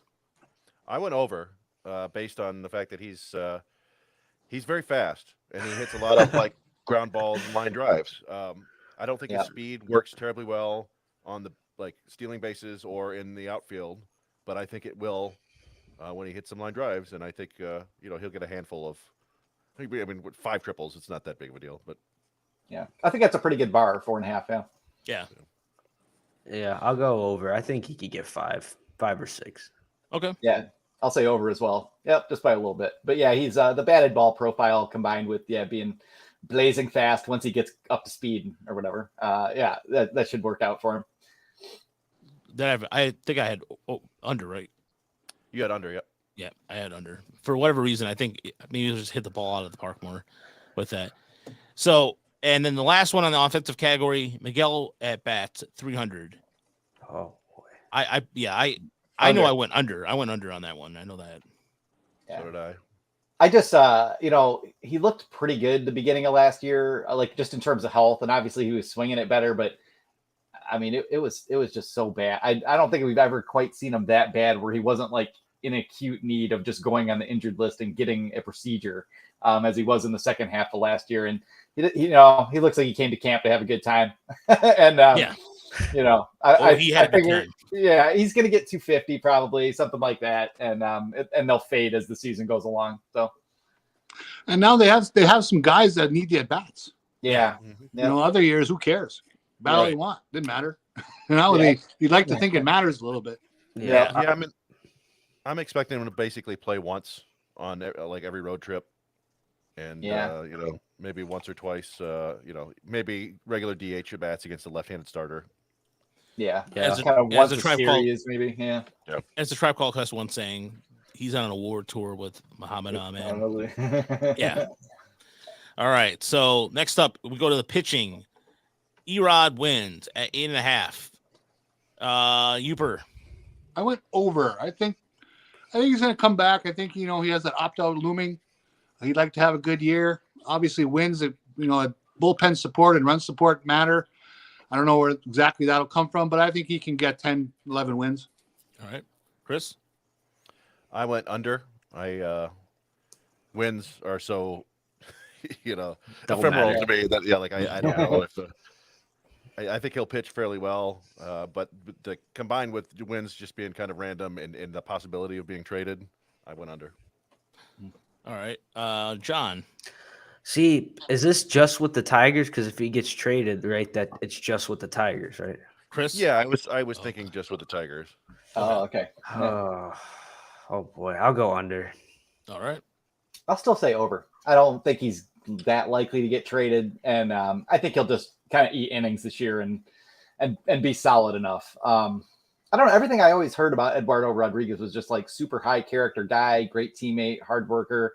I kind of feel like he's probably got a little bit of a chip after last year, and knowing kind of, that sort of dinged his reputation, whatever actually went on. And I'm, not criticizing him one way or the other. Take care of your family for sure. But I kind of feel like he's going to be fairly inspired this year. So we should get his best, whatever that shakes out to be.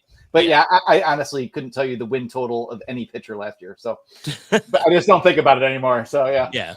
I mean, and I'm with you, Brandon. I think he's going to play inspired. A lot of the fans have been absolute terrible about it on social media about, oh, you just gave up on the team. It's like, if you don't have, if anybody has not experienced family problems, then I don't know what's wrong with you. People, you know, people handle things, even some of the Austin Meadows stuff too was just ridiculous. But it did get kind of bad. I mean, I'll say this: like, you got to call your employer. That's all I'm saying. Yeah, whatever's happening, you got to let people know. And yeah, then, you do what you got to do. And that's fair. Yeah, and that's fair. No, it's more than fair. And I think I went over too, right, Chris? You did go over, yes. Okay. All right. So Matt Boyd strikeouts at 105.5. This one was an interesting one. This one I had to really think about this. It was a good one, Chris. I won't say anything. It's just a tricky one. Yeah. All right. Uper. Over. I think, they're going to need him. I think I'd like to think he can eke out 120 innings. And if he gets to 120 innings, I think he'll get over 100 strikeouts. So 106, 107. Yeah, why not? All right. Chris. I went over. Okay. Yeah. John, there's going to be a reason why behind this soon. John. I'm going to go under. I think he's another prime trade candidate. And I could see him pitch and maybe getting like 90 strikeouts. But I don't know. I think out of all the pitchers on this team, he's probably one of, if not the most likeliest to be traded at the deadline. Okay. Yeah. When we take the trade part into account, I guess I will say under, but I think for the year, he's probably likely to strike out 163 batters and, wow. And throw 160 innings, something like that. That's what I'd expect for him. He looks healthy. I thought he's looked pretty good this spring. The changeup that he's worked on, it's not like an obvious change. It's more of a deception change. So we'll have to kind of see how that plays. But he was looking pretty good with Fetter in 2021. And there's always Matt Boyd always looks good in April and May factor. So, they may, I don't know. It'll just be interesting to see if Harris is like, okay, he's pitching good, deal this kid immediately. But he likes Matt Boyd. I think Matt Boyd will probably have a pretty good bounce back season. I think so too. I think drive Mr. Garage insane probably along the way. Yeah. Yeah, that to me, I know. I think he's gonna. That changeup has looked pretty good in the way he was able to get some swings and misses. Not only that, but that curve when it's on is pretty good. But he can throw like he's almost to the point where he's like that Frank Tanana in the sense that he's just gonna throw the junk ball arrows coming soon. So yeah, he's gonna dump like 3 off-speed pitches at you, and then just plays fastballs at the top of the zone here and there when he's got you down, probably. Yeah, something like that. The only thing that I wanted to mention was this was the other one that kind of surprised me from earlier. Before John and Brandon went under, only Raj went under. Everybody else picked over. Like it was 12 out of 13. Oh yeah. So it kind of surprised me. I guess I needed to set it higher, but yeah, at least you guys brought some differences to it, so that's good. All right, Michael Lorenz starts 20.5. Uper. No. I went under. Under. Everybody, hold on, wait. Did everybody go under already? Did everybody go under on this? Yeah, probably. I was ready to put him in the bullpen just to get Wentz into the rotation already. So that problem was solved, but yeah. All right, so I think John, you went under. Yeah. All right, Spencer Turnbull ERA 3.75. Over under. Over. Chris. Under. I went over as well, but there were a lot of unders. All right. John? So does he have to meet like a certain innings requirement? Because I know for MLB, like a certain amount of innings to qualify for ERA. Is it just however many? No, I mean, I'm assuming that he's going to do the Spencer Turnbull thing and make 20 starts and then have some shoulder discomfort and miss a few weeks and then come back. Like, I think he'll throw 100+ innings, but. This is funny. We kind of talked about this. Like he's coming back from Tommy John, and people are like, "Oh, well, he should be healthy and good to go." And it's like, well, no. But then there was the usual Spencer Turnbull injuries. Yeah, you have to keep those in mind. I'll go slightly over. I will go under. I love Turnbull stuff. I think he's looked pretty good this spring. I think he can come back out there and just pump 4-seamers and sliders, and nobody's going to do that much against him. He might not have the strikeout totals, which he didn't really even in 2021, but it's just hard to hit the ball in the air against the dude. And the going away might hurt him a little bit in that regard, but he's also had 21 months to come back from Tommy John surgery. So he's more or less as good to go as he's going to get. So yeah, I think he's going to have a good season and get dealt sometime in July. I don't know what I think I had over, right? You had under. Oh, under. Okay. Yeah. Maybe There are three overs that it's me, John, and you. Maybe I put like a 3.90 ERA on him. I thought he'd be fine. It's just but I was going to say somewhere I'm thinking 3.5. Yeah, 390 and 410 in there. Now this next one's a really good one. Yeah, and I'll say 3.5, but that you could pitch the same way, and all those could be true. Yeah, that's what I'm saying. Like, I think I went slightly under because it's almost like it'll be like 3.72, just under enough. And but the reason I thought originally, maybe I was thinking over. Maybe the reason my thought process was over is because I think early on in the season, as he's trying to get command, he'll struggle a little bit. But everybody in Discord thought he would get off to a fast start. So because coming off surgery, you're still trying to feel things out. You're still feeling for your pitches. So that's my kind of strategy behind that, or my logic. Mason Englert games 40.5. Now keep in mind that he also can start, and I do see this happening. So I'll start the other way. I'll start Brandon. What do you got? I'll say over. There's so many things that could go wrong. But if I just look at Mason Englert and what I saw this spring, what I know of him last year, I think he's going to have a pretty good year. He probably will end up in the rotation a little bit somewhere along the way. That wouldn't surprise me, but he looks like a pretty good bullpen arm to me right now. And I've also heard from some pretty smart Rangers prospect watchers wanting to know if it looked like they might get him back. Which also cued me in, but because I was talking him up too, and Trevor Huth, who writes for us, is a big fan. He's not overpowering, but he knows how to pitch, and he's got like 3 solid offerings that will work for him.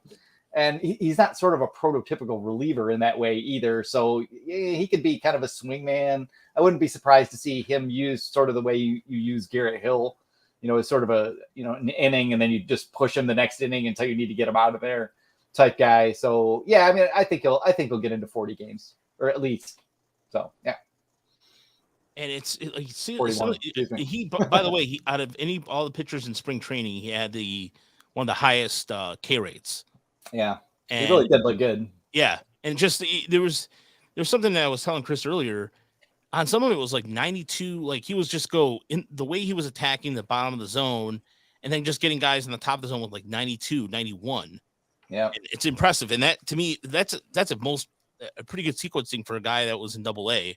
And I was just thinking about that outing: 25 pitches, 21 strikes. And I tend to think that one of Fedor's biggest strengths is the way he teaches them to sequence hitters. So that'll help him. And I guess the thing we didn't mention, he's a Rule 5 draft pick, and Harris took him, and I don't think Harris took him with the intent of trying him out and seeing what happens and dumping him. So I think he'll be on the roster all year. Getting plenty of looks unless there's just a disaster going on. Yeah. All right. John, did you mention? Yeah, John. Yeah, I'm over. I think he'll be like kind of our innings eater, and I think he'll be on the team for the whole year. So I'll go over. All right. Yeah, the one thing that I thought about it is that they took him as a guy that they probably want to use as a starter in the future. So they're going to want to get him innings this year. Yes. And it doesn't necessarily mean that they're going to give him starts. He might get a handful, I think, but I think he is going to be maybe their go-to long reliever. Yeah. So he might have, a couple 3-inning outings per week. I don't know, but we'll see. Which could cut into his actual games, I suppose. But yeah, makes it a little tougher. I think the worse the team plays, the more likely he's going to pitch, because they're going to need him to take some innings. And, I have this club winning about 67 games. There should be plenty of opportunities for some mop-up innings, and he's going to get those. And a big reason Chris took the words out of my mouth. He's a starting pitcher. They're going to want to get some innings built up on his arm. So I think he'll get the opportunities. I think he'll go slightly over. All right. Yeah. So last two real quick. We'll just breeze through. Alex Lang saves 18.5. Uper. I went under. I'm not convinced he'll have the job all year. I'd like to think Hinch will use other people depending on the situation. And again, if I think they're going to win 67 games, how many save opportunities are going to be? So, I'll say slightly under. All right, Chris. I went over, partly because I don't know what the other options are, really. Who knows? Maybe Englert is closing games at the end of the year, but Lang has the best stuff. It's just he's going to have some incredible blow-ups, and it's a matter of if he could space those out enough to not lose his job. Yeah, I'll go over. I think he can get to 20. Plus, I don't really see him losing that job unless he just pitches bad enough to lose it. So I think 20 is a reasonable number to get to. Yeah, I'll say over as well, and I am afraid it's because I see the Tigers having plenty of like pretty good setup types as the year develops. I like Curvin Castro. You know, they've got Pacheco, and who knows how long that'll take. Miguel Diaz. Zabala, another one. Yeah, Miguel Diaz pitch well. There are some guys I like that I think, that longer term are might be options, but I just think Lang is kind of the easy button there, and they're going to push him a lot. How many? I was just looking it up. The save we had 38 saves total for the Tigers last year, but they did have a lot better bullpen. So at least on paper to start with. So I think Lang is going to get a lot of those. And it's not it's not a high, exactly. It's not a very high bar at 18.5. So I'll take him there. What I have, Chris, I don't remember at all. You had under. Yeah, that's what I thought, because I think he's going to struggle with walks. That's what it was. So player, okay, and last one, and then we'll get the win total, and then we'll wrap up with the questions. Players with 2+ WAR at 3.5. Chris. I went under. Okay. Ooh. All right, Uper. Damn. That's hard stuff. It's gonna be I rough. went 2+. Assuming 2 is also over, I went with over. Okay. I think Erod can do it. I think with defense added, Baez might be able to do it. He might steal a few more bases this year. So, John? I'll go under. I think one will get over, and then another player will be just like around 3, like maybe 3.2, 3.3. So I'll go under. I'll go over. And I think there's probably going to be like 7. Okay. Do you want them all? I'll listen. Yeah, sure. All right. So yeah, I'm going to take Turnbull. I'm going to take Erod, and I'm going to roll with Matt Manning one more year. And if it doesn't work out, I'm giving up entirely. Baez. I'll take Green. I'll take Torque, and I'll take Meadows. And I think nobody's going to put up 5 WAR or anything like that. But I think you'll have a bunch of guys between 2 and 3.5, somewhere in there. Well, I can't. Did I have? Well, you know what's interesting too is I just feel like I'm compelled to be very optimistic about this team because I have hated Al Avila for so long and made it almost a personal crusade at times to just crush him for player development and drafting and everything. I've got to just buy the ticket and take the ride now. We'll see how it goes this year. All right. Yeah, just me and John were the only two that went under. I looked at it last year. They had Haters, you guys hate the Tigers. They had 2 according to Fangraphs. It was Skubal and Baez. And I'm looking at Baseball Reference. Baez and Haas both topped 2 WAR as hitters. I'm not sure about pitching. I'm checking pitching now. Yeah. And pitching, nobody, no pitchers. So 2 to both Baseball Reference and Fangraphs last year. So yeah. All right. It felt like it. Here's what, so for me, I think I was thinking about Riley Green. I was thinking Meadows, perhaps.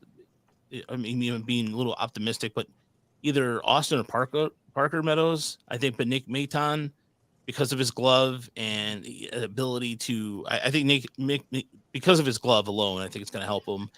And then as far as pitcher, I think I had the other one I was thinking about this. I was going back and forth.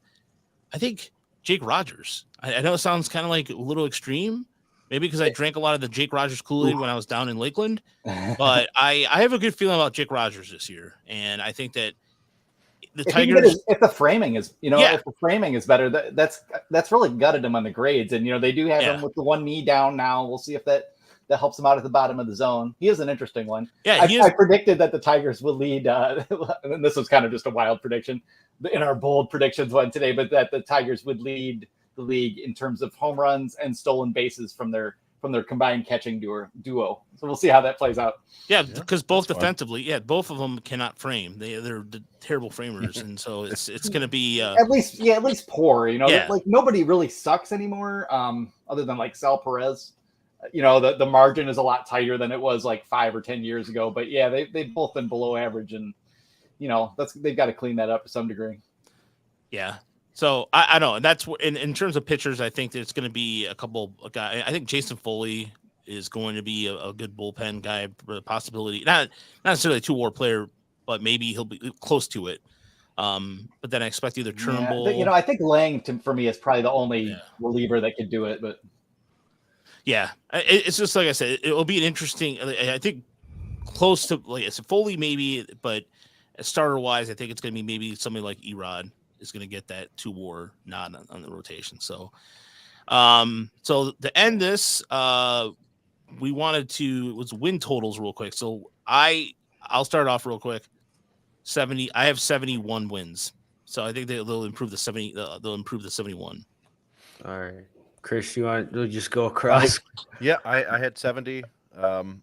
I can't see a way that the offense is worse than it was last year. I don't understand. It's, I guess, never say never, but so many things went wrong last year, and everybody had their worst year ever. And I just feel like it's going to be better on offense. I worry about the starting rotation, particularly by the end of the year, and the bullpen scares me still, just based on, they got rid of some really good arms. I think they might blow a few more games that'll be annoying, but yeah, I think, I kind of trust Chris Fetter to get those guys worked out, and at least by the end of the year they'll have a solid relief corps. So yeah, I'm going 70. Hubert, Mr. Negative. Yeah, I know the doctor of death here, right? Listen, all of us, we're all Tiger fans. We all watch enough. We look at them. We could construct an argument why they could win 81 games, right? I mean, we could all do it. We Yeah. can also all probably look at this team and figure out why they might win 60. And I could do that. I'm somewhere in the middle. I'm going to go 67, somewhere in that range.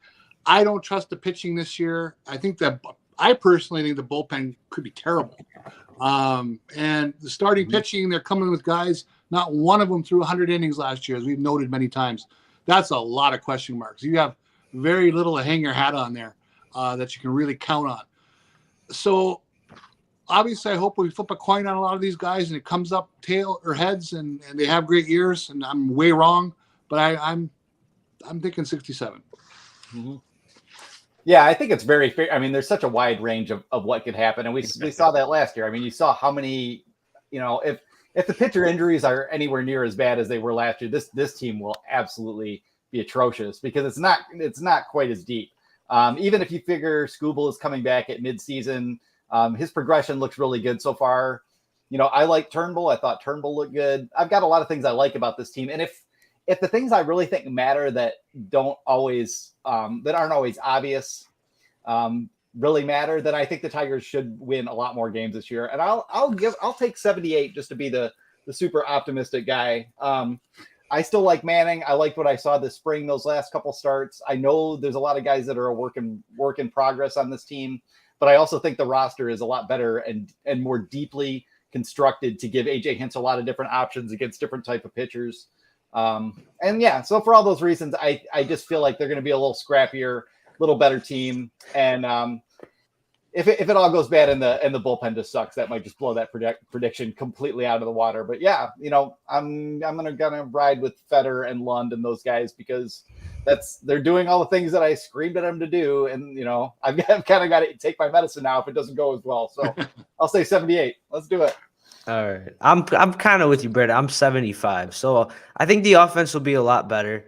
I think that's not really a bold prediction. I think the pitching, they've just shown that they've been able to develop pitching. I think this team is going to sell at the deadline. I don't think they're going to try to compete. I think their veterans are going to sell, but they've shown that they can develop pitching like a Bo Brisky. If Skubal comes back, hopefully Manning can have a better year. Englert, Joey Wentz. I think they're going to have enough pieces to patch together a solid enough pitching staff to at least be somewhat competitive. And I just want to say this because I was thinking about this the other day. we've made the point that the Detroit Tigers have no top 100 players in baseball, right? I think we can all agree with that, right? Yeah. Let me ask. I'm not making this comparison. I just was thinking about it. The 2021 San Francisco Giants. Do you think they had any top 100 players in baseball going into that season? Going in, maybe not. No. I don't remember. Maybe I mean, Brandon. Brandon Bell. I Buster can't remember what he Posey? did the year. Now, Yeah. Buster Posey was at the end of his career. I mean, Yeah, I think he was Yeah, done. but let's see. So they had, I mean, I'm trying to think of who else was. I mean, Longoria had kind of had a couple bad years. Belt was up and down. Michael Rimmer says 75. Tom Britt says 80. Yeah. There we go. I I need averaged to out see our 8 somewhere. 5 guesses average out to 72. yeah. So But just to the Giants' point, I'm not. did they? Yeah, I'm not making that. Which is, I think, comparison. Zips exactly right. Oh, really? Yeah, but I'm not making the comparison to the 107 win Giants. I'm just saying this team I think is Sure. a little better than people want to give them credit for. I just think it's deeper and more versatile. Like being able to to use Maton, and I don't really know anything about McKinstry. I mean, we'll see what we've got. But I like him and Veerling as platoon options, as guys that you might have on the bench when they're not. There's just a lot more going on. Like last year, it was just like a bunch of dudes hacking at breaking balls who couldn't hit the fastball. Like it was just the same hitter over and over again. And they have diversified that. And it comes down to whether or not you believe in Spencer Torkelson or Riley Green to a degree. I don't think anyone else is going to carry them very far this year offensively. So, a lot of it is just going to revolve around those two guys, and whatever the record is as they go is, pretty much, what the season means and what it tells you about the future. I still kind of feel like, Parker Meadows might just go absolutely apey at Toledo and force his way up here pretty soon. Cause we're on about 10 months now where he's just done nothing but wreck shop. So yeah, I think they've got some stuff coming. This is a separate conversation, but Raj and I the other day were talking about where we'd have our Tigers prospects ranked now, like our top 10 now after spring. And it's hard for me to make an argument against Parker Meadows being number 1 now. Yeah, well, I might go Colt and then Parker, because Colt Keith led the Tigers in average exit velocity with 97.4 miles per hour off the bat. I think the average MLB average is like 88.5 if I'm not mistaken. But not a limited number of at bats. But yeah, either one of those. But I thought Parker looked surprisingly great, and I was expecting him to look good, and he looked pretty great to me. So we still love Colt Keith. For me, it was like, it's a matter of like Colt Keith is going to crush the hell out of the ball, but Parker Meadows is doing some hitting, and he's a center fielder. Yeah. Boy. But just another point, John, because the internet exists, I looked up who MLB Network had as the top 100 players in baseball heading into 2021. There was one Giant on the list. He was probably like 980 in the 90s. Do you know who it was? 51. Who was it? Posey? Mike Kevin Yastrzemski. Gausman? The shortstop. Oh, Yastrzemski. Oh, really? Which it seems hard to believe, but he was coming off a pretty damn good year, I think. Yeah, I guess that's true. No, yeah, that's just kind of my point. Those people just get so starstruck by the big names. That team didn't have any big names. 107 wins, like. I think. Yeah, that was a freaky like 1984 Tigers type of season, but they didn't even have like the couple stars to really go with it. Yeah, that was the opposite of the 2022 Tigers. That was all Gabe Kapler. God damn it. Yeah, it was the beard. Hired Gabe Kapler in That 5 o'clock shadow. That 5 o'clock shadow beard has some magical powers to it. Yeah, those guys didn't even know it, but while they were asleep, they were being injected with kelp and probiotics and all kinds of shit. Well, yeah, I think this year, like last year, we saw like Harold Castro hitting third and cleanup. That's not going to happen this year because if Kerry Carpenter struggles, they can call up Akil Baddoo. They can call up Parker Meadows. If Jonathan Scope or Nick Matten struggles, they can call up Andre Lipsius. Like they have depth now to where there's going to be pressure to succeed. It's not like last year where the starters just struggled and they had nobody to really replace them. This year, I feel like they've built up that depth a lot better than they have. Yeah, there are actual players. Hopefully Wenzel's back is feeling all right because I want to see some Wenzel too. And then you got Wilmer Flores and Reese Olson, who will probably be ready for a look, sometime this summer. Maybe Ty Madden starts to sneak his way in there. I don't know. I'm not the biggest Ty Madden guy, but we'll see how it goes. That was the other thing that Raj and I discussed is a real bummer that Wenzel Perez wasn't able to play this spring because he had a Parker Meadows level breakout last year, and it would have been nice for him to get some of that love this spring too, because I think he's a pretty good player, at least a pretty good offensive player. I'm still not quite sure where he's going to play in defense, but Yeah, center field. I want to see that man in the outfield a little bit. Yeah. Got So yeah, I mean, I think you could get the impression, like, with some of the rank, Keith Law obviously ranked the Tigers last as a farm system, but it's not like there's just nothing there. I mean, we most of us at least know, I mean, take you guys back to like the Tigers farm system circa 2012, 2013. There were like 3 guys worth talking about in any capacity, that whole time there was nothing. There was nothing beyond, whoever they took in the first round the year before, and maybe, a pop-up relief prospect and a depth starter. It was just abysmal. And that's no way to, to judge the Tigers farm system and say it's a lot better now, but that's obvious enough. But there are guys who we like, and I think we'd both, we'd all agree that the last, 2 years have seen the player development system improve quite a bit. Seems like Ryan Garko is doing a much better job. I don't know if he's doing a great job, but he's doing a lot better job. And we're seeing like tangible improvements. We're seeing them specifically identify what's wrong with this guy and then specifically try to address it. And, you didn't even see that, in the years prior. They clearly know what they're doing. Guys are getting better. And yeah, you can't get super, super excited. And obviously Jackson Jobe going down didn't really make anybody feel too much better about the farm.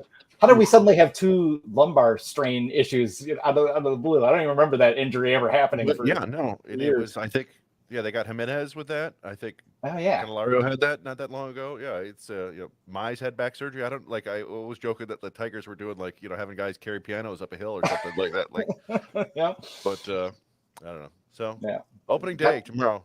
Yep. Google's crunches, kids. Get that core strength.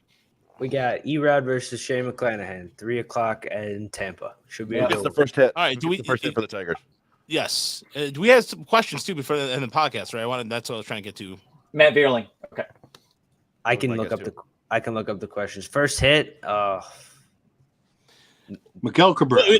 Yeah. Yeah. We're almost at 2 hours, gentlemen. So let's get into the questions. Yeah. So who gets the first double? Who gets the first what? No. So we did have a question from Trevor Hoth, and he was asking the Ice Planet himself. This was a little loaded question. I don't know. Current players in the organization, what does the opening day lineup look like 3 years from now? I feel like this we'll save we'll save the questions for tomorrow. Tomorrow, because we'll be back after the Tigers game. We'll be on probably at the same bat time, same bat channel. In the meantime, Trevor, as your editor, go write that article. Yeah, that's a good article. I want that on my desk tomorrow. By the way, it's strange because now at MCB, I'm not the co-contributor. I'm just a writer, and I realized on one of my articles just about Alex Faedo, I said he made a few starts, and I realized, like, damn it, Roger made like 7 straight starts. What the hell's wrong with you? And that's a few. Yeah, that's a few, sure. Yeah, I know better than that. I don't know. I think the last few days have been, personally, with all the stuff going on, has been kind of like a mental exhaustion. But there's still no excuse. I know better than that.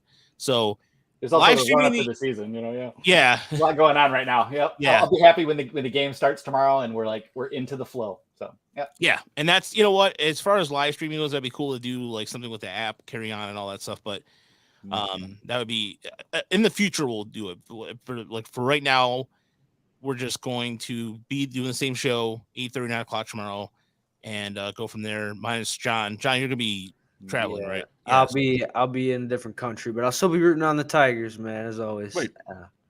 Oh, you're taking a cruise, right? Yeah, I'm taking a cruise. Country. Oh, nice. Bahamas, Dominican Republic. You know what? I don't want to hear it. Cool. I'm jealous. You know what? I don't. You know why? Because I'm hating on you. I'm taking some haterade. Why did you schedule it for opening day? What kind of nonsense is that? Yeah, I'm sorry. I don't know. He's gonna be down there. He's gonna be scuba diving with whale sharks. Yeah. Enjoy. No, in all seriousness, John, enjoy it. Thanks to everybody for tuning in. Happy birthday, John. So today, John turns 20. I don't know. Actually, 21. All right. He spent his 21st birthday podcasting with a bunch of old dudes. Hey. Yeah, you need to go get yourself one of these, my friend. Yeah. Yeah, have a beer. enjoy your birthday if you decide to do that. But yeah, so do yourself a favor. Please subscribe to our YouTube channel on Tiger Miley Report. We're getting close to 1,000. We're getting very, very close. And also subscribe to Motor City Metrics on YouTube as well. So that used to be Woodward Tigers. Now it's Motor City Metrics. Same great content, just different brand. That's it. So it could be Motor City Baseball Metrics. Who knows at this point? But thank you, everybody, for listening. We appreciate it. Everybody who watched us tonight on YouTube. We'll be back tomorrow. And happy opening day to everybody those who celebrate. And we're out. Have a good night, everybody. Have a good night. Right.